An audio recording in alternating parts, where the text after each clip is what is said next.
Hi ಎಲ್ರಿಗೂ ನಮಸ್ಕಾರ, welcome back. ಹೇಗಿದ್ದೀರಾ ಎಲ್ಲರೂ ಚೆನ್ನಾಗಿದ್ದೀರಾ ಅಂತ ಭಾವಿಸ್ತಾ ಇವತ್ತಿನ ವ್ಲಾಗ್ನ ಸ್ಟಾರ್ಟ್ ಮಾಡೋಣ.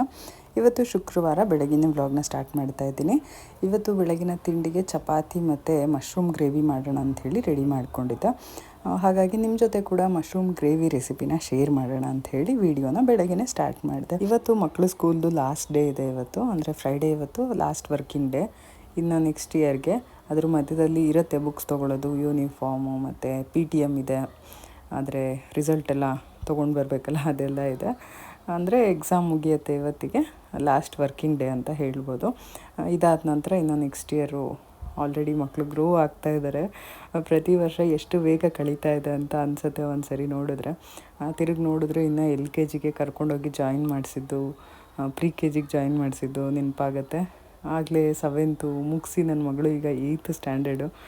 ನಮ್ಮ ಕೃಷ್ಣ 4th ಸ್ಟ್ಯಾಂಡರ್ಡ್ ಅಂದರೆ ನನಗೆ ಒಂದು ಸರಿ ಇನ್ನೂ ಚಿಕ್ಕ ಪಾಪು ಇದೆ, ಎಷ್ಟು ಬೇಗ 4th ಆಗ್ಬಿಟ್ಟ ಅಂತ ಅನಿಸುತ್ತೆ. ಈಗಂತೂ ವರ್ಷಗಳು ಫಾಸ್ಟಾಗಿ ಹೋಗ್ತಾ ಇದೆಯಾ ಅಥವಾ ನಮಗೆ ಫಾಸ್ಟ್ ಅಂತ ಅನ್ನಿಸ್ತಾ ಇದೆಯಾ ಗೊತ್ತಿಲ್ಲ, ಅಷ್ಟು ಫಾಸ್ಟಾಗಿ ಹೋಗ್ತಾ ಇದೆ ಅಂತ ಅನಿಸುತ್ತೆ. ಇನ್ನು ಇವತ್ತಿನ ತಿಂಡಿಗೆ ಬಂದರೆ, ಬೆಳಗಿನ ತಿಂಡಿ ಮಶ್ರೂಮ್ ಮಾಡಬೇಕು ಅಂತ ಹೇಳಿದ್ನಲ್ಲ, ಮಶ್ರೂಮ್ ಗ್ರೇವಿಗೆ ನಾನಿಲ್ಲಿ ಒಂದು 4 ಈರುಳ್ಳಿ ತೊಗೊಂಡಿದ್ದೀನಿ. ಅದನ್ನು ಚಾಪ್ ಮಾಡ್ಕೊಳ್ಳೋಣ ಅಂಥೇಳಿ ಚಾಪರ್ಗೆ ಹಾಕ್ಕೊಂಡಿದ್ದೀನಿ. ಹಾಗೆ ಒಂದು 4 ಟೊಮ್ಯಾಟೊ ತೊಗೊಂಡಿದ್ದೀನಿ. ಟೊಮ್ಯಾಟೊನ ಪ್ಯೂರಿ ಮಾಡಿ ಹಾಕ್ಕೋಬೋದು, ಈರುಳ್ಳಿನೂ ಅಷ್ಟೇ ಪೇಸ್ಟ್ ಮಾಡಿ ಹಾಕ್ಕೋಬೋದು. ನಾನಿಲ್ಲಿ ಹಾಗೆಯೇ ಹಾಕ್ಕೊಳ್ತಾ ಇದ್ದೀನಿ.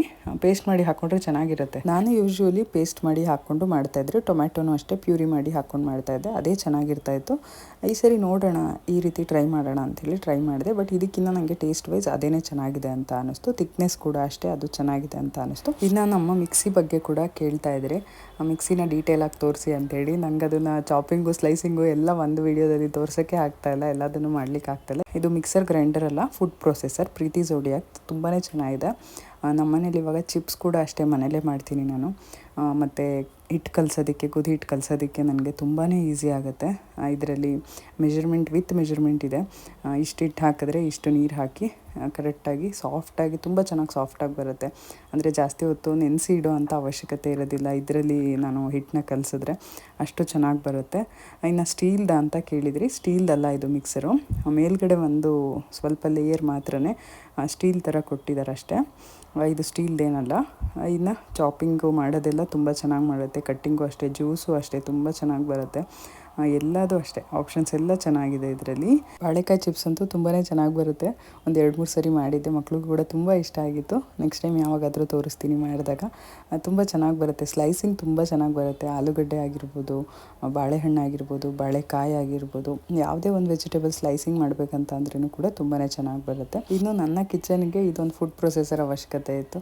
ಅದು ಬಿಟ್ಟರೆ ನನಗೊಂದು ಓವೆನ್ ಮತ್ತು ಒಂದು ಎಲೆಕ್ಟ್ರಿಕ್ ಬೀಟರ್, ಇದು 2 ಬೇಕಾಗಿದೆ. ಈಗ ಸದ್ಯಕ್ಕೆ ಅರ್ಜೆಂಟಾಗಿ ನಂಗೆ ಅದು ಬೇಕಾಗಿದೆ. ಹಾಗಾಗಿ ಚೆಕ್ ಮಾಡ್ತಾ ಇದ್ದೀನಿ ಯಾವ್ದು ಚೆನ್ನಾಗಿದೆ ನೋಡೋಣ ಅಂಥೇಳಿ. ನೀವು ಯಾರು ಯೂಸ್ ಮಾಡ್ತಾಯಿದ್ರೆ, ಬೇಕ್ ಮಾಡ್ತಾಯಿದ್ರೆ ಕೇಕ್ಸ್ ಎಲ್ಲ, ಯಾವುದು ಚೆನ್ನಾಗಿದೆ ಅಂತ ನನಗೆ ಒಂದು ಸರಿ ಕಮೆಂಟ್ ಮಾಡಿ, ಓಕೆನಾ? ನೀವು ಯಾರು ಯೂಸ್ ಮಾಡ್ತಾ ಇರೋದು ಯಾವ್ದು ಚೆನ್ನಾಗಿದೆ ಅಂತ. ಪ್ರೀತಿ ತುಂಬ ಜನ ಚೆನ್ನಾಗಿದೆ ಅಂತ ಹೇಳಿದ್ರಿ, ಹಾಗಾಗಿ ನಾನು ಪ್ರೀತಿನೇ ತೊಗೊಂಡೆ. ಅದಕ್ಕೋಸ್ಕರ ತೊಗೊಳಕ್ಕೆ ಮುಂಚೆ ಒಂದು ಸರಿ ನಿಮ್ಮನ್ನ ಕೂಡ ಕೇಳೋಣ ಅಂತ ಕೇಳ್ತಾ ಇದ್ದೀನಿ. ಒಂದಷ್ಟು ಶಾರ್ಟ್ ಲಿಸ್ಟ್ ಮಾಡಿದ್ದೀನಿ ಅಂತ ಅಂದರೆ IFB, ಹಾಗೆಯೇ ಸ್ಯಾಮ್ಸಂಗಲ್ಲೂ ಒಂದೇನೋ ನೋಡಿದೆ. ಇನ್ನು ಅದು ಬಿಟ್ಟರೆ ಯಾವುದೋ ಒಂದು ನೋಡಿದೆ, ಒಂದು 2-3 ನೋಡಿದ್ದೀನಿ. ಒಂದಷ್ಟು ಶಾರ್ಟ್ ಲಿಸ್ಟ್ ಮಾಡಿದ್ದೀನಿ. ನೀವು ಕೂಡ ಸಜೆಸ್ಟ್ ಮಾಡಿ, ಯಾವ್ದಾದ್ರು ನಿಮಗೆ ಗೊತ್ತಿದ್ದರೆ, ನೀವು ಯೂಸ್ ಮಾಡ್ತಾಯಿದ್ರೆ ಒಂದಷ್ಟು ವರ್ಷಗಳಿಂದ ಯಾವ್ದು ಚೆನ್ನಾಗಿದೆ ಅಂಥೇಳಿ. ಇವಾಗ ಇಲ್ಲಿ ಈರುಳ್ಳಿ ಎಲ್ಲ ಚಾಪ್ ಆಯಿತು, ಹಾಗೆ ಟೊಮ್ಯಾಟೊ ಕೂಡ ಆಯಿತು. ಇವಾಗ ಕುಕ್ಕರಲ್ಲಿ ಮಾಡ್ತಾಯಿದ್ದೀನಿ ನಾನು, ಪಾತ್ರೆಯಲ್ಲಿ ಮಾಡ್ತಾಯಿಲ್ಲ. ಕುಕ್ಕರಲ್ಲಿ ಕೂಡ ಚೆನ್ನಾಗಾಗತ್ತೆ, ಸಾರು ಥರ ಮಾಡ್ಬೋದು. ನಾನು ಸ್ವಲ್ಪ ಗ್ರೇವಿ ಅಂದರೆ ಸಾಂಬಾರು ಥರನೇ ಮಾಡ್ತಾಯಿದ್ದೀನಿ. ಈಗ ಒಂದು ಸ್ವಲ್ಪ ಎಣ್ಣೆ ಹಾಕ್ಕೊಂಡಿದ್ದೀನಿ, ಒಂದು 2 ಚಮಚದಷ್ಟು. ಅದಕ್ಕೆ ಒಂದು ಸ್ವಲ್ಪ ಜೀರಿಗೆ ಹಾಕ್ಕೊಂಡು, ಅದಾದಮೇಲೆ ಚಕ್ಕೆ, ಲವಂಗ, ಏಲಕ್ಕಿ ಹಾಕ್ಕೊಳ್ಳಿ. ನಾನು ಫಸ್ಟು ಈರುಳ್ಳಿ ಹಾಕ್ಬಿಟ್ಟೆ ಮರ್ತೋಗಿ. ಅದಾದಮೇಲೆ ಚಕ್ಕೆ 1 ಪೀಸು, ಲವಂಗ ಒಂದು 2-3, 1-2 ಏಲಕ್ಕಿ ಹಾಕ್ಬಿಟ್ಟು ಒಂದು ಸ್ವಲ್ಪ ಅರೋಮಾ ಬರೋವರೆಗೂ ಫ್ರೈ ಮಾಡಿಕೊಂಡು, ಅದಾದ ನಂತರ ಚೆನ್ನಾಗಿ ಚಾಪ್ ಮಾಡ್ಕೊಂಡಿರೋ ಅಂಥ ಈರುಳ್ಳಿನ ಸೇರಿಸ್ಕೊಂಡು, ಅದು ಕೂಡ ಅಷ್ಟೇ ಚೆನ್ನಾಗಿ ಟ್ರಾನ್ಸ್ಪರೆಂಟ್ ಆಗೋವರೆಗೂ ಬೇಯಿಸ್ಕೋಬೇಕು. ಈರುಳ್ಳಿ ಆ ಕಡೆ ಬೇಯ್ತಾ ಇರಲಿ, ಅಷ್ಟರಲ್ಲಿ ನಾನಿಲ್ಲಿ ಮಶ್ರೂಮ್ನ ಕಟ್ ಮಾಡ್ಕೊಳ್ಳೋಣ ಅಂಥೇಳಿ ಮಶ್ರೂಮ್ನ ತೊಗೊಂಬಂದಿದ್ದೀನಿ. ಮಶ್ರೂಮ್ ಚೆನ್ನಾಗಿತ್ತು, ಆದ್ರೂ ಯೂಸ್ ಮಾಡೋಕ್ಕೆ ಮುಂಚೆ ಒಮ್ಮೆ ಡೇಟ್ ಆಗಿರ್ಬೋದು ಅದು ಎಲ್ಲ ಚೆಕ್ ಮಾಡೋ ಅಂಥದ್ದು ಅಭ್ಯಾಸ ನನಗೆ. ಹಾಗಾಗಿ ಅದನ್ನು ಚೆಕ್ ಮಾಡ್ಕೊಳ್ತಾ ಇದ್ದೀನಿ. ಹಾಗೆಯೇ ಮಶ್ರೂಮ್ನ ನಾನು ಒಂದು ಲೇಯರ್ ಸಿಪ್ಪೆ ತೆಗಿತೀನಿ ಯೂಶ್ವಲಿ ಕ್ಲೀನ್ ಮಾಡುವಾಗ. ಆ ರೀತಿ ಕ್ಲೀನ್ ಮಾಡಿಕೊಂಡ್ರೆ ನಂಗೊಂಥರ ಆರಾಮ್ ಅನ್ಸೋದು, ಖುಷಿ ಅನ್ಸೋದು ನನಗೆ ತಿನ್ನಲಿಕ್ಕೆ. ಹಾಗಾಗಿ ನಾನು ಏನು ಮಾಡ್ತೀನಿ, ಅದ್ರ ಮೇಲ್ಗಡೆ ಒಂದು ಲೇಯರ್ ನೀಟಾಗಿ ಬರುತ್ತೆ. ಹಾಗಾಗಿ ಆ ಒಂದು ಲೇಯರ್ನ ತೆಗೆದುಕೊಂಡು ಅದಾದಮೇಲೆ ಒಂದು ಸ್ವಲ್ಪ ಸಾಲ್ಟ್ ಹಾಕ್ಕೊಂಡು ಅದನ್ನು ಚೆನ್ನಾಗಿ ತೊಳ್ಕೊಳ್ತೀನಿ. ಚೆನ್ನಾಗಾಗುತ್ತೆ, ರುಚಿ ಕೂಡ ಚೆನ್ನಾಗಿರುತ್ತೆ ಆ ರೀತಿ ಒಂದು ಲೇಯರ್ ತೆಗಿಯೋದ್ರಿಂದ. ಇಲ್ಲಾಂದರೆ ಅದು ಒಂಥರ ಫ್ಲೇವರ್ ಬರುತ್ತೆ, ನಂಗೆ ಅದು ಇಷ್ಟ ಆಗೋದಿಲ್ಲ.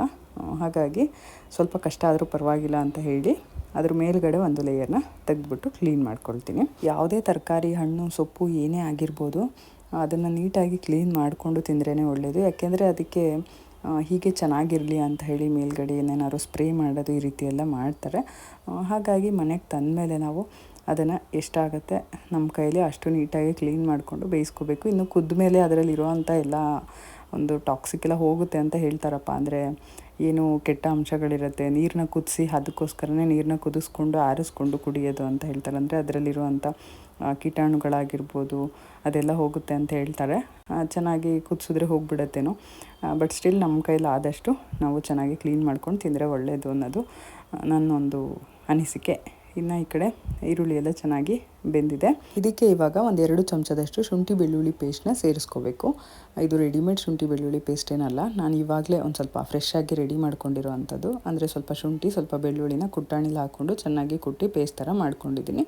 ನೀವು ರೆಡಿಮೇಡ್ ಪೇಸ್ಟ್ ಬೇಕಾದರೆ ಯೂಸ್ ಮಾಡ್ಬೋದು. ಬಟ್ ಸ್ಟಿಲ್ ಮನೆಯಲ್ಲೇ ಮಾಡಿಕೊಂಡು ಇಟ್ಕೊಂಡ್ರೆ ಒಳ್ಳೆಯದು. ಇಲ್ಲ ಫ್ರೆಶ್ ಆಗಿ ರೀತಿ ಮಾಡೋದ್ರಿಂದ ರುಚಿನೂ ಕೂಡ ಚೆನ್ನಾಗಿರುತ್ತೆ. ಒಂದು ಸ್ವಲ್ಪ ಶುಂಠಿ, ಒಂದು ಸ್ವಲ್ಪ ಬೆಳ್ಳುಳ್ಳಿ ತೊಗೊಂಡು ಒಂಚೂರು ಕುಟ್ಕೊಂಡ್ರೆ ಪೇಸ್ಟ್ ರೆಡಿ ಆಗಿಬಿಡುತ್ತೆ, ಚೆನ್ನಾಗಿರುತ್ತೆ. ಅದಾದ ನಂತರ ನಾನಿಲ್ಲಿ ಟೊಮ್ಯಾಟೊ ಏನು ಚಾಪ್ ಮಾಡ್ಕೊಂಡಿದ್ದೆ ಅದನ್ನು ಕೂಡ ಸೇರಿಸ್ಕೊಳ್ತಾ ಇದ್ದೀನಿ. ಇದನ್ನು ಸೇರಿಸ್ಕೊಂಡಿದ್ದಾದಮೇಲೆ ಇದಕ್ಕೆ ಸ್ವಲ್ಪ ರುಚಿಗೆ ತಕ್ಕಷ್ಟು ಉಪ್ಪನ್ನ ಹಾಕ್ಕೊಳ್ತಾ ಇದ್ದೀನಿ. ಅದಾದಮೇಲೆ 1-2 ಚಮಚದಷ್ಟು ಖಾರದ ಪುಡಿ, ಹಾಗೆಯೇ 1/2 ಚಮಚದಷ್ಟು ಅರಿಶಿನ ಪುಡಿ ಹಾಕ್ಕೊಂಡು 1-2 ಚಮಚ ಧನಿಯಾ ಪುಡಿ ಹಾಕ್ಕೊಳ್ತಾ ಇದ್ದೀನಿ. ಅದಾದ ನಂತರ 1/2 ಚಮಚ ಅಥವಾ 1 ಚಮಚದಷ್ಟು ಗರಂ ಮಸಾಲ ಪುಡಿ ಹಾಕ್ಕೋಬೇಕು. ಅದಾದಮೇಲೆ ಚೆನ್ನಾಗಿ ಬೇಯೋದಕ್ಕೆ ಬಿಡಬೇಕು. ಟೊಮ್ಯಾಟೊನ ಒಂದು ಸ್ವಲ್ಪ ನೀರು ಬೇಕಂದರೆ ಹಾಕ್ಕೋಬೋದು. ನೀರು ಅದರಲ್ಲೇ ಇರುತ್ತೆ ಟೊಮ್ಯಾಟೊದಲ್ಲೇ, ಹಾಗಾಗಿ ನಾನು ನೀರೇನು ಸೇರಿಸ್ಕೊಳ್ತಾ ಇಲ್ಲ. ಈ ಕಡೆ ಅನಿಲ್ ಕೂಡ ಹೆಲ್ಪ್ ಮಾಡ್ತೀನಿ ಅಂತ ಬಂದರು. ಅವರು ಒಂದು ಸ್ವಲ್ಪ ಮಶ್ರೂಮ್ನ ಬಿಡಿಸ್ಕೊಟ್ರು. ಅದಾದಮೇಲೆ ಅದನ್ನು ಚೆನ್ನಾಗಿ 1-2-3 ಸರಿ ತೊಳ್ಕೊಳ್ತಾ ಇದ್ದೀನಿ.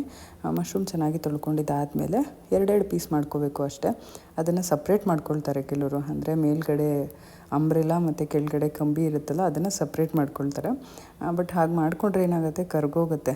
ಹಾಗಾಗಿ ವಿತ್ ಕಂಬಿ ಏನಿರುತ್ತೆ ಅದು ಮತ್ತು ಅಂಬ್ರೆಲಾ ಪಾರ್ಟ್ ಎರಡೂ ಹಾಗೆ ಇಟ್ಕೊಂಡು 2 ಹೋಳು ಮಾಡಿಕೊಂಡ್ರೆ ಚೆನ್ನಾಗಿರುತ್ತೆ, ನೋಡಲಿಕ್ಕೂ ಚೆನ್ನಾಗಿರುತ್ತೆ, ಹಾಗೆ ತಿನ್ನಲಿಕ್ಕೂ ಕೂಡ. ಇನ್ನು ಬೆಳಗ್ಗೆ ಹೊತ್ತು ನಾನು ಸ್ವಲ್ಪ ಆದಷ್ಟು ಕೆಲಸ ಮುಗಿಸ್ಬಿಟ್ಟು ಹೋಗ್ತೀನಿ ಅಂತ. ಅಂದರೆ ನಾನು 8 o'clock ಯೋಗಕ್ಕೆ ಹೋಗ್ತೀನಲ್ವ, ಮುಗಿಸ್ಬಿಟ್ಟು ಹೋದರೆ ಒಳ್ಳೆಯದು. ಇಲ್ಲಾಂದರೆ ತುಂಬ ಲೇಟ್ ಆಗಿಬಿಡುತ್ತೆ. ಸಮ್ಟೈಮ್ಸ್ ಹಂಗೆ ಆಗಿದ್ದಿದೆ. ಇವತ್ತು ಕೂಡ ಅಷ್ಟೇ ಒಂಥರ ಹೆಕ್ಟಿಕ್ ಮಾರ್ನಿಂಗ್ ಅಂತ ಅನಿಸ್ಬಿಡ್ತು ನನಗೆ. ಯಾಕೆ ಅಂತ ಹೇಳ್ತೀನಿ ಮುಂದೆ. ಇವಾಗ ಮಶ್ರೂಮ್ ಎಲ್ಲ ಕಟ್ ಮಾಡ್ಕೊಂಡಿದ್ದು ಆಗಿದೆ. ಈ ಕಡೆ ಗ್ರೇವಿನ ಏನು ಕುದಿಲಿಕ್ಕೆ ಇಟ್ಟಿದ್ನಲ್ವ, ಟೊಮ್ಯಾಟೊ ಎಲ್ಲ ಚೆನ್ನಾಗಿ ಬೇಯಲಿಕ್ಕೆ, ಅದಕ್ಕೆ ಇವಾಗ ನಾನು ಮಶ್ರೂಮ್ನ ಸೇರಿಸ್ಕೊಳ್ತಾ ಇದ್ದೀನಿ. ಮಶ್ರೂಮ್ನ ಸೇರಿಸ್ಕೊಂಡಿದ್ದಾದಮೇಲೆ ಇದಕ್ಕೆ ನಾನು 1-2 ಚಮಚದಷ್ಟು ಗೋಡಂಬಿ ಪೇಸ್ಟ್ನ ಸೇರಿಸ್ಕೊಳ್ತಾ ಇದ್ದೀನಿ. ಗೋಡಂಬಿನ ನೆನೆಸಿಟ್ಟಿದೆ, ಅದನ್ನು ರುಬ್ಬಿ ಹಾಕ್ಕೊಳ್ತಾ ಇದ್ದೀನಿ. ಇದರ ಬದಲಾಗಿ ನೀವು ತೆಂಗಿನಕಾಯಿ ಹಾಕ್ಕೋಬೋದು ಅಥವಾ ಹುರ್ಗಡ್ಲೆ, ಈ ರೀತಿ ಏನಾದರೂ ಆಪ್ಷನ್ನ ಟ್ರೈ ಮಾಡ್ಬೋದು. ಫ್ರೆಶ್ ಕ್ರೀಮ್ ಕೂಡ ಹಾಕ್ಕೋಬೋದು. ಇದನ್ನು ಸೇರಿಸ್ಕೊಂಡು ಥಿಕ್ನೆಸ್ಗೋಸ್ಕರ ಅಷ್ಟೇ, ಇದು ಫ್ಲೇವರ್ ಕೊಡುತ್ತೆ, ಹಾಗೆಯೇ ಥಿಕ್ನೆಸ್ ಕೊಡುತ್ತೆ. ಹಾಗಾಗಿ ಗೋಡಂಬಿ ಪೇಸ್ಟ್ನ ಹಾಕ್ಕೊಳ್ತಾ ಇದ್ದೀನಿ. ಇದನ್ನು ಹಾಕ್ಕೊಂಡು ಕುಕ್ಕರ್ ಮುಚ್ಚಳ ಮುಚ್ಚಿ 1-2 ವಿಷಲ್ ಕೂಗಿಸ್ಕೊಂಡ್ರೆ ಸಖತ್ತಾಗಿರುವಂಥ ಮಶ್ರೂಮ್ ಗ್ರೇವಿ ರೆಡಿ ಆಗುತ್ತೆ. ನಾನಿವತ್ತು ಒಂದು ಸ್ವಲ್ಪ ಗ್ರೇವಿ ಅಂತ ಅಂದರೆ ಒಂಚೂರು ಸಾರು ಥರನೇ ಮಾಡಿದ್ದೆ.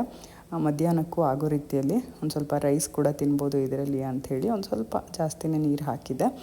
ನೀವು ಇದನ್ನು ಇನ್ನೂ ಸ್ವಲ್ಪ ಗಟ್ಟಿಯಾಗಿ ತಿಕ್ಕಾಗಿ ಮಾಡ್ಕೋಬೋದು. ಓಕೆನಾ. ಈಗ ಕುಕ್ಕರ್ ಮುಚ್ಚಿ 2 ವಿಷಲ್ ಕೂಗಿಸಿದ್ರೆ ಸಖತ್ತಾಗಿರುವಂಥ ಮಶ್ರೂಮ್ ಗ್ರೇವಿ ರೆಡಿ ಆಗುತ್ತೆ. ಮನೆಯಲ್ಲಿ ಸ್ವಲ್ಪ ಕೊತ್ತಂಬರಿ ಸೊಪ್ಪನ್ನ ಚೆನ್ನಾಗಿ ತೊಳೆದು ಚಿಕ್ಕದಾಗಿ ಕಟ್ ಮಾಡಿಕೊಂಡು ಮೇಲ್ಗಡೆ ಉದುರಿಸ್ಕೊಂಡು, ಹಾಗೆಯೇ ಒಂದು ಸ್ವಲ್ಪ ಬಟರ್ನ ಕೂಡ ಹಾಕ್ಕೊಳ್ತಾ ಇದ್ದೀನಿ. ಇದು ಕಂಪ್ಲೀಟ್ಲಿ ಆಪ್ಷನಲ್, ಬಟರ್ ಬೇಕಂದರೆ ಹಾಕ್ಕೋಬೋದು, ಒಂಥರ ರುಚಿ ಕೊಡುತ್ತೆ ಅಂತ ಹೇಳಿ ನಾನು 1 ಪೀಸು ಬಟರ್ನ ಕೂಡ ಆ್ಯಡ್ ಮಾಡ್ಕೊಂಡಿದ್ದೀನಿ. ಚೆನ್ನಾಗಿ ಬಿಸಿ ಬಿಸಿಯಾಗಿರುವಂಥ ರುಚಿಯಾದಂಥ ಮಶ್ರೂಮ್ ಗ್ರೇವಿ ರೆಡಿ ಆಯಿತು. ಚಪಾತಿ ಕೂಡ ಆಲ್ರೆಡಿ ನಾನು ಮಾಡಿದ್ದೆ. ನೋಡಿದ್ರಲ್ಲ, ಮಶ್ರೂಮ್ ಗ್ರೇವಿ ತುಂಬಾ ಸಿಂಪಲಾಗಿ ಬೇಗ ಬೆಳಗ್ಗಿನ ಬ್ರೇಕ್ಫಾಸ್ಟ್ಗೆ ಹೇಗೆ ಮಾಡ್ಬೋದು ಅಂತ ಹೇಳಿ ತುಂಬಾ ಬೇಗ ಆಗುತ್ತೆ. ನೀವು ಕೂಡ ಟ್ರೈ ಮಾಡಿ ಹೇಗೆ ಬಂತು ಅಂತ ಕಮೆಂಟ್ ಮಾಡಿ ತಿಳಿಸೋದನ್ನ ಮರಿಬೇಡಿ. ಹಾಗೆಯೇ ಇನ್ನು ಹೆಚ್ಚಿನ ರೆಸಿಪೀಸ್ಗಾಗಿ ಹಾಗೂ ಹೆಚ್ಚಿನ ವೀಡಿಯೋಸ್ನ ನೋಡಬೇಕು, ನನ್ನ ವೀಡಿಯೋಸ್ ನೀವು ನೋಡಬೇಕು ಅಂತ ಅಂದರೆ ದಯವಿಟ್ಟು ಸಬ್ಸ್ಕ್ರೈಬ್ ಮಾಡ್ಕೊಂಡು ನೋಡಿ, ಸಪೋರ್ಟ್ ಮಾಡಿ. ನಿಮ್ಮ ಒಂದು ಪ್ರೀತಿ ಪ್ರೋತ್ಸಾಹ ಇರಲಿ ಅಂತ ಕೇಳ್ಕೊಳ್ತೀನಿ. ಹಾಗೆಯೇ ನಿಮ್ಮ ಒಂದು ಫ್ಯಾಮಿಲಿ ಫ್ರೆಂಡ್ಸ್ ಜೊತೆ ಕೂಡ ಶೇರ್ ಮಾಡ್ಕೊಳ್ಳಿ. ಆದಷ್ಟು ನಿಮಗೆ ಒಳ್ಳೆ ವೀಡಿಯೋಸ್ನ ಅಪ್ಲೋಡ್ ಮಾಡಲಿಕ್ಕೆ ಟ್ರೈ ಮಾಡ್ತೀನಿ. ಓಕೆನಾ. ನೋಡಿದ್ರಲ್ಲ, ಇವತ್ತಿನ ನಮ್ಮ ಮನೆಯ ಬ್ರೇಕ್ಫಾಸ್ಟು ಚಪಾತಿ ಹಾಗೆಯೇ ಮಶ್ರೂಮ್ ಗ್ರೇವಿ. ಮಕ್ಳಿಗೂ ಕೂಡ ತುಂಬಾ ಇಷ್ಟ ಆಯಿತು, ನಮಗೂ ಕೂಡ ಇಷ್ಟ ಆಯಿತು. ಹೆಂಗಿದೆ? ಚೆನ್ನಾಗಿದೆಯಾ? ಫಸ್ಟ್ ಟೈಮ್ ಕುಕ್ಕರಲ್ಲಿ ಮಾಡಿರೋದು, ಬೇಗ ಆಗಲಿ ಅಂತ ಕುಕ್ಕರಲ್ಲಿ ಮಾಡಿದೆ. ಚೆನ್ನಾಗಿದೆ ಕೃಷ್ಣ?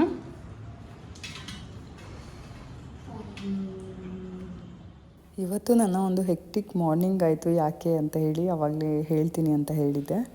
ಏನಾಯಿತು ಅಂತ ಅಂದರೆ, ಇವತ್ತು ಬೆಳಗ್ಗೆ ಸ್ವಲ್ಪ ಬೇಗನೆ ಎದ್ದಿದ್ದೆ. ಬೇಗ ಎದ್ಬಿಟ್ಟು ಹೊರಗಡೆ ಎಲ್ಲ ಗುಡಿಸಿ ಒರೆಸಿ ಹೋಗಿದ್ದೆ. ಆದರೆ ಮನೆಯಲ್ಲಿ ಕಸ ಗುಡಿಸ್ಲಿಕ್ಕೆ ಆಗಲಿಲ್ಲ ನನಗೆ. ಚಪಾತಿ ಮಾಡೋದಂತ ಅಂದರೆ ಒಂದು ಸ್ವಲ್ಪ ಜಾಸ್ತಿನೇ ಕೆಲಸ ತೊಗೊಳುತ್ತೆ. ಚಪಾತಿ ಮತ್ತು ಗ್ರೇವಿ ಮಾಡೋದು ಅಂತ ಅಂದರೆ. ಅದು ಅಲ್ಲದೆ ಪಾತ್ರೆ ಕೂಡ ಒಂದು ಸ್ವಲ್ಪ ರಾತ್ರಿ ಹಾಗೇ ಇತ್ತು. ಅನಿಲ್ ಬಂದಮೇಲೆ ಏನು ಯೂಸ್ ಮಾಡಿದ ಪಾತ್ರೆಗಳಿತ್ತಲ್ಲ ಅದೆಲ್ಲ ಹಾಗೇ ಇತ್ತು. ಹಾಗಾಗಿ ಇವತ್ತು ಅನಿಲ್ ಹತ್ರ ಸ್ವಲ್ಪ ಬೇಜಾರು ಮಾಡ್ಕೊಂಡಿದ್ದೆ, ನಾನು ಸ್ವಲ್ಪ ಮುನ್ಸ್ಕೊಂಡಿದ್ದೆ ಅಂತ ಹೇಳ್ಬೋದು. ಅದು ಅಲ್ಲದೆ ಯೋಗ ಕ್ಲಾಸಲ್ಲಿ ಇವತ್ತು ಸ್ವಲ್ಪ ಜಾಸ್ತಿನೇ ಯೋಗ ಮಾಡಿದ್ವಿ. ಅಂದರೆ 101 ಸೂರ್ಯ ನಮಸ್ಕಾರ ಮಾಡಿದ್ವಿ. ಅಂದರೆ 101 ಸೂರ್ಯ ನಮಸ್ಕಾರ ಮಾಡಿದ್ದು. ಕೈಯೆಲ್ಲ ಸ್ವಲ್ಪ ಶಿವರಿಂಗ್ ಆಗ್ತಾಯಿತ್ತು. ಆದ್ರೂ ಮನೆಗೆ ಬಂದು ಕಸ ಗುಡಿಸಿ ನೆಲ ಒರೆಸಿ ಪಾತ್ರೆಗಳೆಲ್ಲ ತೊಳೆದಿಟ್ಟು ಅನಿಲ್ಗೆ ಕೂಡ ಸಲಾಡು ಮತ್ತು ಗೆಣಸು ಮೊಟ್ಟೆ, ಅದಾದಮೇಲೆ ಏನು ತಿಂಡಿ ಲಂಚ್ ಬಾಕ್ಸ್ ರೆಡಿ ಮಾಡಬೇಕಲ್ಲ ಅದೆಲ್ಲ ಮಾಡಿ ಅವ್ರಿಗೆ ಮನೇಲಿ ತಿನ್ನೋದಕ್ಕೆ ರೆಡಿ ಮಾಡಿ ಎಲ್ಲ ಮಾಡೋ ಅಷ್ಟರಲ್ಲಿ ನಂಗೊಂಥರ ತುಂಬ ಟಯರ್ಡಾಗಿತ್ತು. ಹಾಗಾಗಿ ನಾನು ಸ್ವಲ್ಪ ಮುನ್ಸ್ಕೊಂಡಿದ್ದೆ ಇವತ್ತು. ಆಮೇಲೆ ಸರಿ ಹೋದೆ ಅಂತ ಹೇಳ್ಬೋದು. ಬಟ್ ಆ ಟೈಮಲ್ಲಿ ಒಂಥರ ಫ್ರಸ್ಟ್ರೇಷನ್ ಆಗುತ್ತೆ. ಎಲ್ಲ ಕೆಲಸಗಳು ನನಗೇನು ಗೊತ್ತಾ, ಕೆಲಸಗಳು ಹಾಗೇ ಇದ್ದರೆ ಒಂಥರ ಇರಿಟೇಟ್ ಆಗುತ್ತೆ ನನಗೆ. ಬೆಳಗ್ಗೆ ಕಸ ಗುಡಿಸ್ಬಿಡ್ಬೇಕು, ಹಾಗೆ ಇದ್ದರೆ ಒಂಥರ ನನಗೆ ಏನೋ ಒಂಥರ ಅದು ಫೀಲ್ ಹೇಳೋದಕ್ಕಾಗಲ್ಲ, ಆ ಥರ ಫೀಲ್ ಆಗ್ತಾ ಇರುತ್ತೆ. ಕಸ ಗುಡಿಸಿ ನೆಲ ಒರೆಸ್ಬಿಟ್ಟು ಆ ಥರ ನೋಡೋದಕ್ಕೆ ಮನೇನ ನನಗೆ ಇಷ್ಟ ಆಗುತ್ತೆ. ಹಾಗೆ ಪಾತ್ರೆಗಳು ಅಷ್ಟೇ, ಸಿಂಕಲ್ ಪಾತ್ರೆಗಳಿದ್ದರೆ ನನಗೆ ನೋಡೋದಕ್ಕಾಗಲ್ಲ. ಎಷ್ಟೇ ಸುಸ್ತಾಗಿದ್ರೂ ಬೇಗ ಕ್ಲೀನ್ ಮಾಡಿಬಿಡ್ಬೇಕು ಅಂತ ಅನಿಸುತ್ತೆ. ಅನಿಲ್ ಹೇಳ್ತಾರೆ ನನಗೆ, ನೀನು ರೆಸ್ಟ್ ಮಾಡು ಒಂದು ಸ್ವಲ್ಪ ಹೊತ್ತು, ಆಮೇಲೆ ಮಾಡ್ಕೊ, ನಿನ್ನ ಯಾರು ಕೇಳ್ತಾರೆ, ನೀನು ಇಷ್ಟು ಬೇಗನೆ ಮಾಡು, ಇಷ್ಟೊತ್ತಿಗೆ ಮಾಡು ಅಂತ ಯಾರು ಕೇಳ್ತಾರೆ, ನೀನು ನಿಧಾನಕ್ಕೆ ಮಾಡ್ಕೊ ಅಂತ ಹೇಳ್ತಾರೆ. ಬಟ್ ನನಗೆ ಅದು ಬೆಳಗ್ಗೆ 10, 10:30, 11 ಗಂಟೆ ಒಳಗಡೆ ಎಲ್ಲ ಕೆಲಸ ಮುಗಿಸ್ಬಿಡ್ಬೇಕು. ಇಲ್ಲ ಅಂತ ಅಂದರೆ ಒಂಥರ ನನಗೇ ತುಂಬ ಲೇಟ್ ಆಗ್ತೇನೋ ಅಂತ ಅನ್ನಿಸ್ತಾ ಇರುತ್ತೆ. ತುಂಬ ಜಾಸ್ತಿ ಕೆಲಸ ಅಂತ ಅನಿಸುತ್ತೆ. ಬೆಳಗ್ಗೆನೇ ಮುಗಿಸಿದ್ರೆ ನನಗದು ಒಂದು ಫೀಲೇ ಬೇರೆ. ನಿಮ್ಮ ಎಷ್ಟು ಜನಕ್ಕೆ ಈ ರೀತಿ ಫೀಲ್ ಇರೋದೆ ಅಂತ ಕಮೆಂಟ್ ಮಾಡಿ ತಿಳಿಸಿ. ಹಾಗೆಯೇ ಇನ್ನೊಂದು ವಿಷಯ ಹೇಳಬೇಕು ಅಂತ ಅನ್ನಿಸ್ತಾಯಿತ್ತು ನನಗೆ.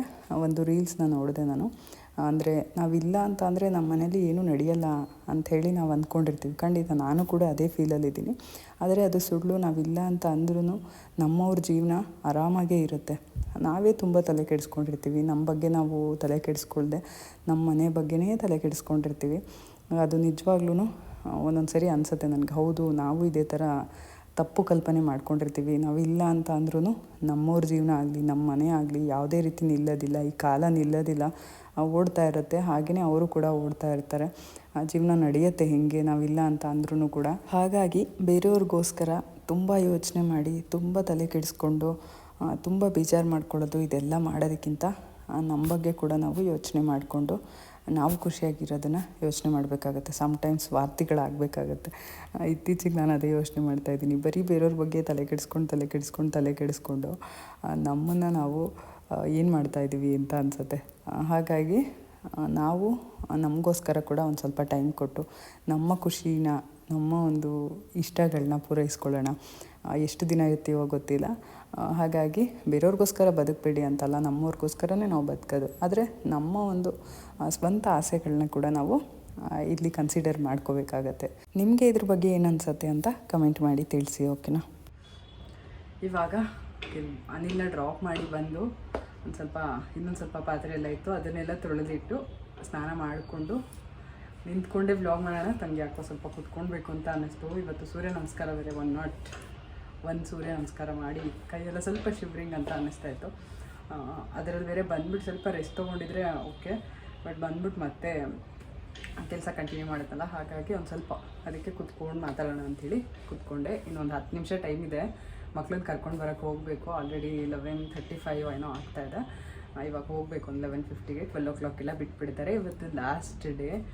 ನೋಡೋಣ ಹೇಗಿರುತ್ತೆ ಅಂತ. ಏನು ಇದಿರುತ್ತೆ ಅವಳಿಗೆ, ಇವಾಗ ಡಿಮ್ಯಾಂಡ್ಸ್ ಇರುತ್ತೆ. ಲಾಸ್ಟ್ ಡೇ ಅಲ್ವಾ ಇವತ್ತು, ಅದಕ್ಕೆ ಅದು ಕೊಡಿಸು ಇದು ಕೊಡಿಸು ಅಂತ. ಆಲ್ರೆಡಿ ಬುಕ್ಸ್ ಎಲ್ಲ ತೆಗ್ದಿದ್ದಾರೆ ಅಂತಂದರೆ ಬುಕ್ಸ್ ಎಲ್ಲ ಎತ್ತಿ ಒಂದು ಬಾಕ್ಸ್ಗೆ ಹಾಕಿ ಇಟ್ಟಿದ್ದು, ಹಳೆ ಬುಕ್ಸ್ ಎಲ್ಲ. ಅದರಲ್ಲಿ ಉಳಿದಿರೋಂಥ ಪೇಜಸ್ನ ಈ ರೀತಿ ಪ್ರತಿ ವರ್ಷ ಎತ್ಕೊಂಡು ಒಂದು ಬುಕ್ ಥರ ಮಾಡಿಕೊಡ್ತಾರೆ ಅವ್ರ ಡ್ಯಾಡಿ ಅವ್ರಿಗೆ.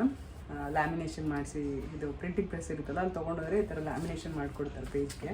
ಆವಾಗ ಇದು ರಫ್ ಬುಕ್ ಆಗುತ್ತೆ. ಮನೆಯಲ್ಲಿ ಅವರು ಹಾಲಿಡೇಸಲ್ಲಿ ಏನಾದರೂ ಟೇಬಲ್ಸು ಈ ಥರ ಏನಾದರೂ ಕಲ್ತ್ಕೊಳೋದಕ್ಕೆ ಹೆಲ್ಪ್ ಆಗುತ್ತೆ ಅಂಥೇಳಿ ಈ ಥರ ಅದರಲ್ಲಿ ಏನು ಕ್ಲಾಸ್ ವರ್ಕದೆಲ್ಲ ಪೇಜಸ್ ಉಳಿದಿರುತ್ತಲ್ಲ ಅದನ್ನೆಲ್ಲ ಈ ಥರ ರೆಡಿ ಮಾಡ್ಕೊಂಡಿರ್ತಾರೆ. ಇನ್ನು ನಮ್ಮ ಮನೆ ರೆಂಟ್ ವಿಷಯಕ್ಕೆ ಕೇಳ್ತಾ ಇದ್ದೀನಿ. ನಾನು ಲಾಸ್ಟ್ ಬ್ಲಾಗಲ್ಲಿ ಕೇಳಿದಾಗ ರೆಂಟ್ ಬಂದುಬಿಟ್ಟು 25K ಕೊಡ್ತಾಯಿದ್ದೀವಿ. ಒಂದು ರೆಂಟ್ಗೆ ನಮಗೆ ಬೇರೆ ಕಡೆ ಇಲ್ಲಿ ಇಷ್ಟು ಸ್ಪೇಷಿಯಸ್ ಆಗಿರೋದು ಸಿಗೋದಿಲ್ಲ. JP ನಗರ್ 7th ಫೇಸಲ್ಲಿ ನಾವೆಲ್ಲಿರೋದು ಅಂತ ಕೇಳಿದರೆ ನಾವಿರೋದು JP ನಗರ್ 7th ಫೇಸಲ್ಲಿ. ಹಾಗಾಗಿ ಸ್ವಲ್ಪ ಕಷ್ಟನೇ ಸಿಗೋದು. ಇನ್ನು ನನ್ನ ಹೆಲ್ತ್ ಅಪ್ಡೇಟ್ ಕೊಡಬೇಕಿತ್ತು. ನಾನು ಮೊನ್ನೆ ತುಂಬ ಜನಕ್ಕೆ ಇದು ಹೆಲ್ಪ್ ಆಗುತ್ತೆ, ಹಾಗಾಗಿ ನಾನು ಈ ವಿಷಯನ ಮಾತಾಡ್ತಾ ಇದ್ದೀನಿ. ನಾವು ಒಂದಷ್ಟು ವರ್ಷಗಳಿಂದ ಒಂದು ಆ್ಯಡ್ನ ನೋಡ್ತಾ ಇದ್ದೆ ಟಿ ವಿಯಲ್ಲಿ, ಹಾರ್ಲಿಕ್ಸ್ ವುಮೆನ್ಸ್ದು. ಅದರಲ್ಲಿ ಅವ್ರು ಏನು ಹೇಳ್ತಾಯಿದ್ರು, 30 ವರ್ಷ ಆದಮೇಲೆ ಹೆಣ್ಮಕ್ಳಿಗೆ ಬೋನ್ ಡೆನ್ಸಿಟಿ ಕಡಿಮೆ ಆಗುತ್ತೆ, ಹಾಗೆಯೇ ಕ್ಯಾಲ್ಶಿಯಂ ಕಡಿಮೆ ಆಗುತ್ತೆ ಅಂಥೇಳಿ ಅವ್ರು ಹೇಳ್ತಾಯಿದ್ರು. ಪ್ರತಿ ಸರ್ತಿ ಹೇಳಿದಾಗೂ ನನಗೇನು ಹಿಂಗೆ ಅಂದರೆ ಅನ್ನೋದು ನನಗೆ ಅವಾಗ ಗೊತ್ತಾಗಿರಲಿಲ್ಲ. ಬಟ್ ಇವಾಗ ಅದು ಅರ್ಥ ಆಗಿದೆ. ನಮಗೆ 30 ಇಯರ್ಸ್ ಆದಮೇಲೆ ನಿಜವಾಗ್ಲೂ ನಮ್ಮ ಬಾಡಿಗೆ ಕ್ಯಾಲ್ಶಿಯಂ ಆಗಿರ್ಬೋದು, ವಿಟಮಿನ್ ಆಗಿರ್ಬೋದು, ಅದೆಲ್ಲ ಸ್ವಲ್ಪ ಜಾಸ್ತಿನೇ ಬೇಕಾಗುತ್ತೆ, ಕಡಿಮೆ ಆಗುತ್ತೆ ನಾವು ಮಾಡುವಂಥ ಕೆಲಸಗಳಿಗೆ. ಆ ಎನರ್ಜಿ ಇರೋದಿಲ್ಲ ಆಫ್ಟರ್ 30. ನಮಗೆ ಮುಂಚೆ ಇದ್ದಷ್ಟು ಎನರ್ಜಿ ಇರೋದಿಲ್ಲ. ಸ್ವಲ್ಪ ಕೈ ನೋವು ಬರೋದು, ಜಾಯಿಂಟ್ಸ್ ಎಲ್ಲ ನೋವು ಬರೋದು, ಆಮೇಲೆ ಈ ಪಾರ್ಟೆಲ್ಲ ನೋವು ಬರುತ್ತಲ್ಲ, ಅದೆಲ್ಲ ವಿಟಮಿನ್ B12 ಮತ್ತು ಕ್ಯಾಲ್ಶಿಯಂ, ಜಿಂಕ್, ಐರನ್ ಇದೆಲ್ಲ ಕಡಿಮೆ ಇದ್ದರೆ ಮಾತ್ರನೇ ಆ ಥರ ಪೇನ್ಗಳು ಬರೋದು, ಬ್ಯಾಕ್ ಪೇನ್ ಆಗಿರ್ಬೋದು, ಅದೆಲ್ಲ ಬರೋದು. ಹಾಗಾಗಿ ಆದಷ್ಟು ನಾವು ನ್ಯೂಟ್ರಿಷಿಯಸ್ ಫುಡ್ನ ತಿನ್ನಬೇಕು. ಹಸಿರು ತರಕಾರಿ ಆಗಿರ್ಬೋದು, ಸೊಪ್ಪಾಗಿರ್ಬೋದು, ಆಮೇಲೆ ಇನ್ನೇನು ಹಣ್ಣುಗಳು, ಈ ಥರ ದಿನಕ್ಕೊಂದು ಊಟ ಹಾಲು ಕುಡಿಯೋದು, ಈ ಥರ ಒಂದಷ್ಟು ಡಯೆಟ್ನ ಮೇಂಟೈನ್ ಮಾಡ್ಕೋಬೇಕಾಗತ್ತೆ. ನನಗೆ ಹಾಲು ಅಂದರೆ ಅಷ್ಟು ಕಷ್ಟ. ಇವಾಗ ಮುಂಚೆ ತುಂಬ ಇಷ್ಟಪಟ್ಟು ಕುಡಿತಾ ಇದ್ದೆ, ಹಾಲಲ್ಲೇ ಇರ್ತಾಯಿದ್ದೆ ಅಂತ ನಮ್ಮ ಅದೇ ಹೇಳ್ತಾರೆ. ಬರೀ ಹಾಲೇ ಕುಡ್ಕೊಂಡಿರ್ತಾ ಇದ್ದೆ, ಇವಾಗಷ್ಟು ಹಾಲು ಕುಡಿಯೋಲ್ಲ. ಇವಾಗ ಅಷ್ಟು ಇಷ್ಟಪಟ್ಟು ಹಾಲು ಕುಡಿಯೋಲ್ಲ ನಾನು. ಆದ್ರೂ ಇವಾಗ ಮತ್ತೆ ಸ್ಟಾರ್ಟ್ ಮಾಡಿದ್ದೀನಿ. ಹೆಲ್ತ್ ಇಂಪಾರ್ಟೆಂಟ್ ಅಲ್ವಾ, ಹಾಗಾಗಿ ಕುಡಿಬೇಕು ಅಂತ ಅಂದ್ಕೊಂಡಿದ್ದೀನಿ. ಇನ್ನು ಮೆಡಿಸಿನ್ಸ್ ಎಲ್ಲ ಕೊಟ್ಟಿದ್ದಾರೆ. ಅಂದರೆ ಈಗ ಸದ್ಯಕ್ಕೆ ನಿಮಗೆ ಪೇನ್ ಜಾಸ್ತಿ ಇದೆಯಲ್ಲ, ಹಾಗಾಗಿ ಒಂದು ಸ್ವಲ್ಪ ಸಪ್ಲಿಮೆಂಟ್ಸ್ನ ತೊಗೊಳ್ಳಿ. ಮೆಡಿಸಿನ್ಸ್ ಅನ್ನೋದಕ್ಕಿಂತ ಅದು ಸಪ್ಲಿಮೆಂಟ್ಸ್ ಅಂಥೇಳಿ ತೋರಿಸ್ತೀನಿ.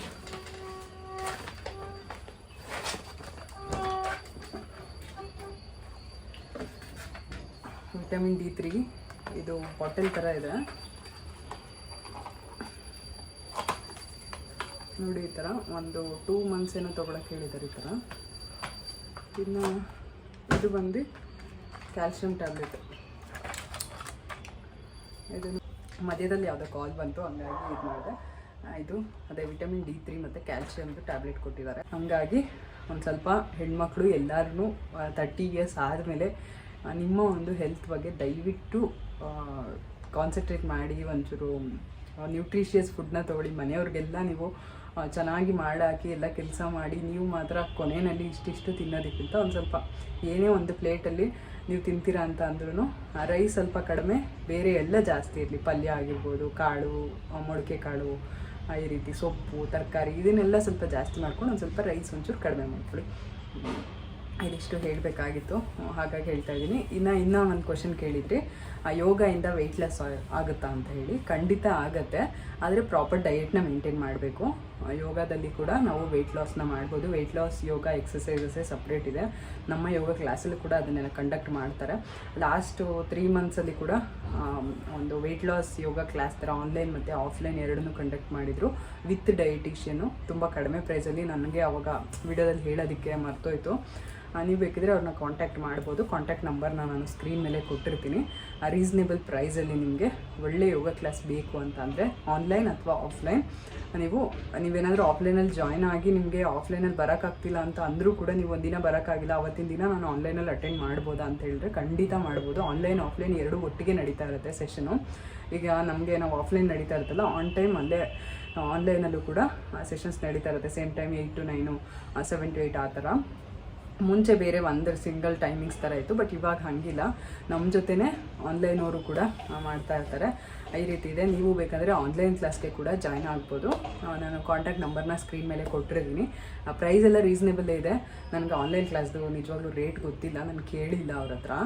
ನಾವು ಆಫ್ಲೈನ್ ಬಂದುಬಿಟ್ಟು ಎಷ್ಟು 8,000 1 ಇಯರ್ಗೆ, 8,000 7,999 7,999 1 ಇಯರ್ಗೆ ನಾನು ಪೇ ಮಾಡಿರೋ ಅಂಥದ್ದು. ಅಲ್ಲ, ಇತ್ತೀಚೆಗೆ ಆಫರ್ ಬಿಟ್ಟಿದ್ರು ಮೊನ್ನೆ, ಯಾವಾಗ ಮಾರ್ಚ್ ತನಕ ಏನೋ ಆಫರ್ ಇತ್ತು, ಫೆಬ್ರವರಿ ಎಂಡ್ ತನಕ ಈ ಆಫರ್ ಇತ್ತು. 8,000ಗೆ 1 ಇಯರ್ ಅಂತ ಹೇಳಿ 6+6+ ಟಿ ಶರ್ಟ್, ಯೋಗ ಟಿ ಶರ್ಟ್ ಎರಡೋ ಏನೋ ಒಂದೋ ಕೊಡ್ತಾರೆ ಅಂತ ಹೇಳಿ ಈ ಥರ ಇತ್ತು. ಜಸ್ಟ್ ಆನ್ಲೈನ್ ಮತ್ತು ಆಫ್ಲೈನ್ ಎರಡನ್ನೂ ನೀವು ಬೇಕಂದರೆ ಕಾಂಟ್ಯಾಕ್ಟ್ ಇದು ಮಾಡ್ಕೋಬೋದು, ಆಫ್ ಮಾಡ್ಕೋಬೋದು.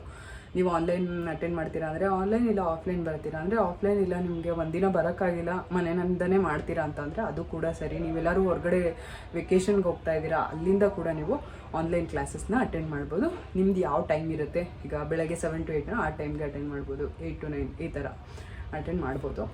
ನೋಡಿ, ಇಂಟ್ರೆಸ್ಟ್ ಇದ್ದರೆ ಜಾಯ್ನ್ ಆಗಿ. ಯಾವುದೇ ರೀತಿ ಕೊಲ್ಯಾಬ್ರೇಷನ್ ಆಗಲಿ ಅಥವಾ ಪೇಯ್ಡ್ ಪ್ರಮೋಷನ್ ಆ ಥರ ಏನೂ ಇಲ್ಲ. ನನಗೆ ಪರ್ಸ್ನಲಿ ಇಷ್ಟ ಆಗಿದೆ ಯೋಗ ಕ್ಲಾಸ್ ನಾನು ಹೋಗ್ತಾ ಇರೋವಂಥದ್ದು. ಹಾಗಾಗಿ ನಿಮಗೂ ಕೂಡ ಸಜೆಸ್ಟ್ ಮಾಡ್ತಾ ಇದ್ದೀನಿ ಅಷ್ಟೇ. ಎಲ್ಲರೂ ಹೆಲ್ದಿಯಾಗಿರಿ ಅಂತ ಹೇಳಿ. ಯೋಗ ಮಾಡೋದ್ರಿಂದ ಏನಾಗುತ್ತೆ ಅಂತ ಅಂದರೆ, ನನಗೆ ಇವಾಗ ನಾನು ಒಂದು ಮನೆಯಲ್ಲಿ ಏನು ಸ್ವಲ್ಪ ಎಕ್ಸಸೈಸ್ ಮಾಡ್ತಾಯಿದ್ದೆ, ಅವಾಗಿಗಿಂತ ಇವಾಗ ಯೋಗ ಕ್ಲಾಸ್ಗೆ ಹೋಗಿ ಬಂದು ಮಾಡ್ತಾ ಇರೋದು ಒಂಥರ ಎನರ್ಜಿ ಬೂಸ್ಟಪ್ ಆಗಿದೆ ನನಗೆ. ಇಷ್ಟೊಂದೆಲ್ಲ ಕೆಲಸ ಮಾಡಿದ್ರು ಅಷ್ಟು ಸ್ಟ್ರೆಸ್ ಅಂತ ಅನ್ಸೋದಿಲ್ಲ. ಮೆಂಟಲಿ ಆಗಿರ್ಬೋದು, ಫಿಸಿಕಲಿ ಆಗಿರ್ಬೋದು, ಎರಡೂ ಕೂಡ ಅಷ್ಟು ಸ್ಟ್ರೆಸ್ ಇಲ್ಲ ನನಗೆ. ಸ್ವಲ್ಪ ಆರಾಮಾಗಿದ್ದೀನಿ. ಹಾಗಾಗಿ ನೀವು ಕೂಡ ಖಂಡಿತ ಯೋಗಾಗೆ ಇಲ್ಲೇ ಅಂತ ಅಲ್ಲ, ಬೇರೆ ಕ್ಲಾಸ್ ಪರವಾಗಿಲ್ಲ, ನಿಮಗೆ ಯಾವ್ದು ಹತ್ತಿರ ಆಗುತ್ತೆ ಅದಕ್ಕೆ ಜಾಯ್ನ್ ಆಗ್ಬೋದು. ಇಲ್ಲ ನಮ್ಮ ಕ್ಲಾಸ್ಗೆ ಜಾಯ್ನ್ ಆಗಿ. ನನ್ನ ಒಂದು ಸಬ್ಸ್ಕ್ರೈಬರ್ಸ್ ನೀವು ಕೂಡ ನನ್ನ ಕ್ಲಾಸ್ಗೆ ಜಾಯ್ನ್ ಆಗಿ, ನನ್ನ ವ್ಯೂವರ್ಸ್ ಆಗಿ. ಆನ್ಲೈನಲ್ಲಿ ಆಫ್ಲೈನಲ್ಲಿ ನಾವು ಒಟ್ಟಿಗೆ ಮಾಡೋಣ ಯೋಗನ, ಓಕೆನಾ? ಈಗ ಹೋಗೋಣ, ಕರ್ಕೊಂಡು ಬರಲಿಕ್ಕೆ ಟೈಮ್ ಆಗ್ತಾಯಿದೆ. ಸ್ಕೂಲ್ಗೆ ಹೋಗಿ ಬಂದು ಆಮೇಲೆ ವ್ಲಾಗ್ನ ಕಂಟಿನ್ಯೂ ಮಾಡ್ತೀನಿ. ನಿಮಗೆ ಇವತ್ತಿನ ವ್ಲಾಗ್ ಇಷ್ಟ ಆದರೆ ಲೈಕ್ ಮಾಡಿ, ಶೇರ್ ಮಾಡಿ ಹಾಗೂ ಕಮೆಂಟ್ ಮಾಡಿ. ಹಾಗೆಯೇ ಸಬ್ಸ್ಕ್ರೈಬ್ ಮಾಡ್ಕೊಳ್ದೆ ಹಾಗೆ ನೋಡ್ತಾ ಇದ್ದರೆ ಸಬ್ಸ್ಕ್ರೈಬ್ ಮಾಡ್ಕೊಳ್ಳಿ, ಸಪೋರ್ಟ್ ಮಾಡಿ. ನಿಮ್ಮ ಒಂದು ಪ್ರೀತಿ ಪ್ರೋತ್ಸಾಹ ಯಾವಾಗಲೂ ಇರಲಿ ಅಂತ ಕೇಳ್ಕೊಳ್ತೀನಿ. ಮಧ್ಯಾಹ್ನಕ್ಕೂ ಚಪಾತಿ ಮಶ್ರೂಮ್. ನಮಗೆ ಶೆಕೆ ಅಂತೆ, ಚೆನ್ನಾಗಿ ಆಟ ಆಡಿ ನೋಡಿ ಎಲ್ಲ ಸೆಟ್ ಹೆಂಗೆ ಮಾಡ್ಕೊಂಡಿದ್ದಾನೆ. ಅಲ್ಲಿಗೆಲ್ಲ ಬಾಲ್ ಬೀಳತ್ತೆ ಅಂತೇಳಿ ಮನೆ ಒಳಗೆ ಫುಲ್ಲು ಇದು ರೆಡಿ ಮಾಡ್ಕೊಂಡು ಕ್ರಿಕೆಟ್ ಸ್ಟೇಡಿಯಂ ಥರ ಮಾಡ್ಕೊಂಬಿಟ್ಟಿದ್ದಾನೆ. ನಾನು ಅನ್ನ ರಸಮ್.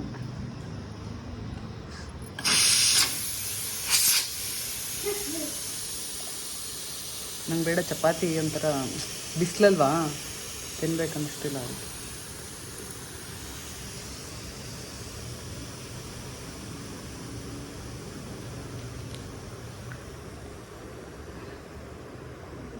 ಚೆನ್ನಾಗಿದೆಯಾ?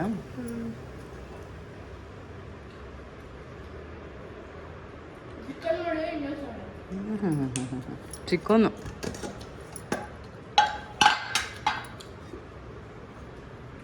ಇದೆಲ್ಲ ಆದರೆ ಅಂತ ಹೋಗುತ್ತಲ್ಲ.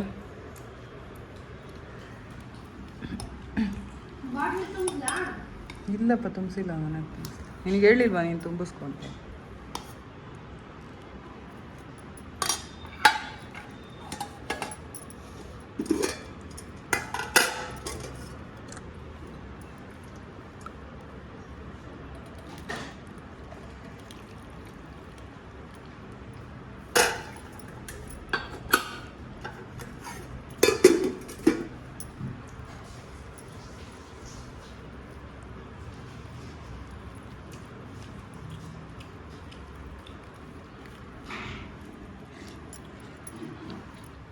ಶುಕ್ರವಾರ ಎಕ್ಸಾಮ್ ಮುಗೀತಿದ್ದಂಗೆ ನಮ್ಮ ಚಿನ್ನಿ ನಮ್ಮಮ್ಮವ್ರ ಮನೆಗೆ ಹೋಗ್ತೀನಿ, ಒಂದು ವಾರ ಅಲ್ಲಿ ಇದ್ಬಿಟ್ಟು ಬರ್ತೀನಿ ಅಂತ ಅಂದ್ಲು. ಹಾಗಾಗಿ ನಮ್ಮಮ್ಮವ್ರ ಮನೆಗೆ ಕರ್ಕೊಂಡು ಬಂದೆ.